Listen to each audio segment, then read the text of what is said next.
Leemmoo koo yaa bishishii yaa ishee keessaaf diidaa, qarmaa koo haadha qayyaa yaa ishee fakkaattii siidaa,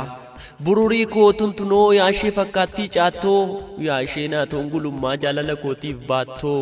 haadha sunqoo jaalalaa naatoo koo wirtuu bal'oo, caayaa gumeef saddeetaa michuu koo arfan qal'oo, kiilolee koo domboshee of miidhagsituu qayyaa, yaa ishee hidhiin bixxillee suuraan fakkaattii faayaa, fakkaattii dimbiittii koo bilbiltuu koo sororoo, yaa ishee jaalalaaf gicuu yandooroo basororoo, michuu koo baha biiftuu yaa ishee fakkaattii cabbii, yaa ishee mataan gamiilaa kalaqee harki rabbii, daara koo gatiin qaalii yaa ishee guddoodhaaf bicuu, kichuu koo dheebuu onnee yaa ishee lixa biiftuu,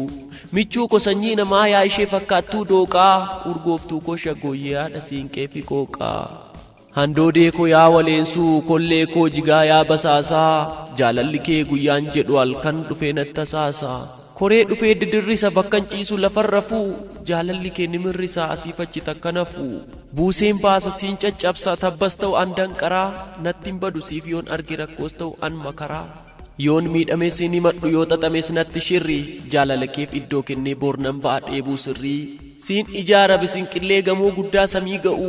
lafan teessu ati sichi onnee kooti kan siif ta'u,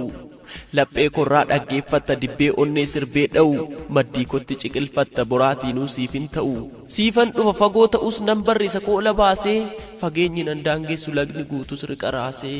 annan dhufa na eeggadhu biiftuun gubus naaf gaaddisa, argaa keefan bu'ee ba'a dhaba keetu na yaachisa,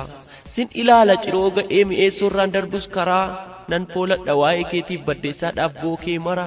sittan gora yoo jiraatte bakka jirtu kurfaa roqaa,